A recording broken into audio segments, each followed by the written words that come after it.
So, honesty time to begin with. I am not a football fan. I just don't get it. I've only ever been to one football game, didn't care for it, never ever been to any other, serious football event. I don't care about the World Cup. I don't care about the European Cup. I don't care about the FA Cup.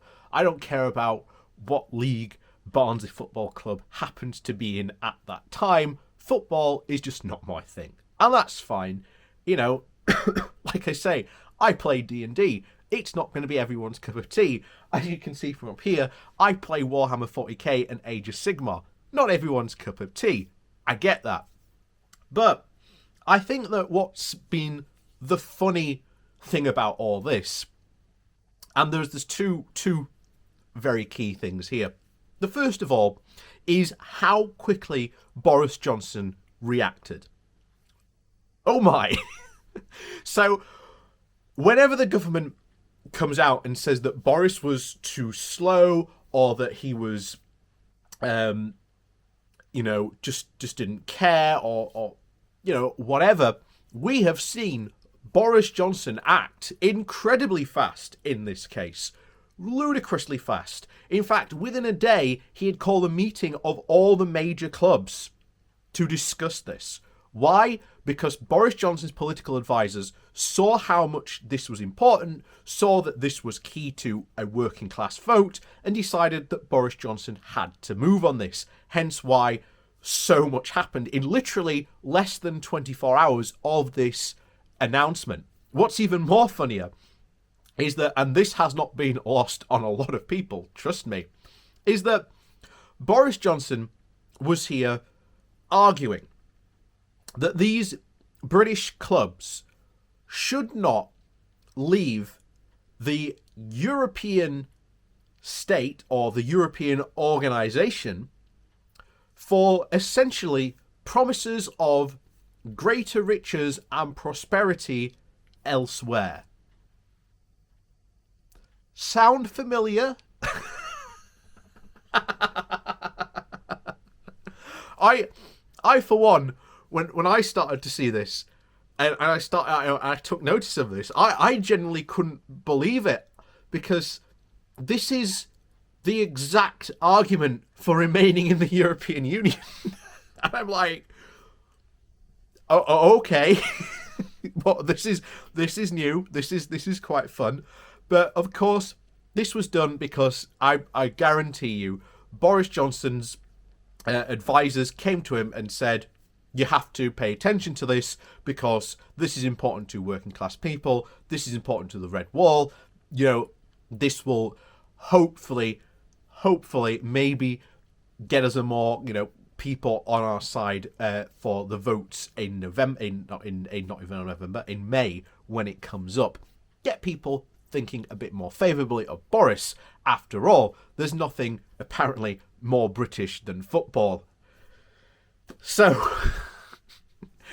before we jump in today's article, please do remember to hit that like, share and subscribe button. And of course, down below, there is a link to my Patreon page, as well as a one-off donation link called Buy Me a Coffee, where you can, buy me a coffee.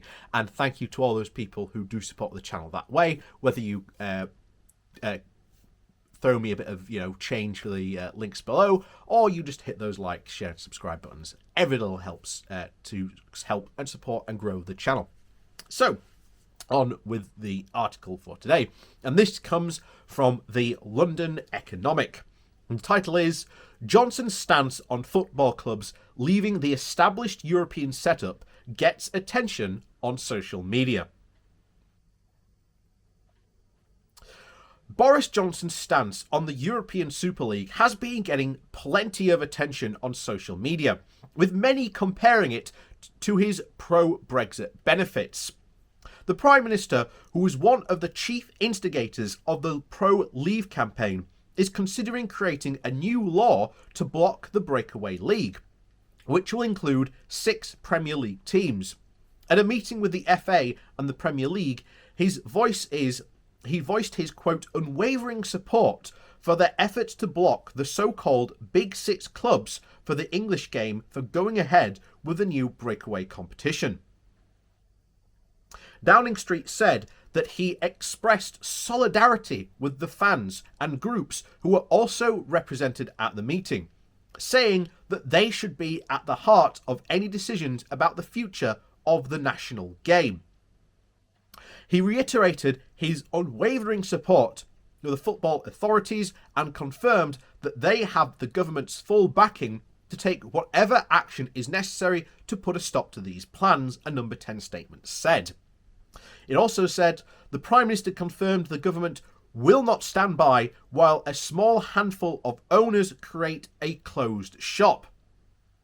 He was also clear that no action is off the table, and that the government is exploring every possibility, including legislative options, to ensure that these proposals are stopped. But several people have been quick to point out the irony of him explaining why English football clubs are wrong to want to leave an established, successful European setup on vague promises of more riches elsewhere. Like I say, trust me, the irony is not lost on a lot of people on this. And it shouldn't be surprising. But of course, leaving the European Union was never about, the fact that of this established organisations. It was all about deregulating the country. That was the main aim. You can go back and listen to all the Brexiteers, all the European Eurosceptics, and they all constantly bang on, non-stop, about EU regulations, because that is what they didn't want. They want to create a low regulation market here in the UK, as has often been cited, a Singapore on the Thames. Now, they haven't made any moves to do that yet, but we have seen the signs. We have seen the signs that this is what they want to do. A lot of Brexiteers immediately gave the game away, like Daniel Hannan, who was literally 3 days into Brexit, said that the UK should literally throw out all European legislation completely. So, anyway, the article continues. While others have questioned the speed of his response compared to the breakout of the pandemic last year, here's what some people had to say. So here's one tweet.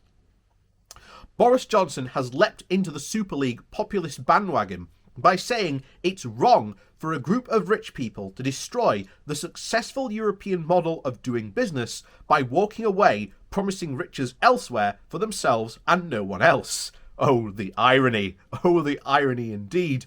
Another one said, Boris Johnson criticising the billionaire owners of top football clubs for their greed must be the peak of irony. And someone else tweeted Boris Johnson, if there's one man who can take us out of the European Super League, it's Boris Johnson. Another one said, it's appalling that these rich clubs should seek to get richer at the expense of ordinary people, says the government that's based around the rich getting richer at the expense of the ordinary people. Another person said, imagine being in a meeting where Boris Johnson lectures you on the greed-driven elitism.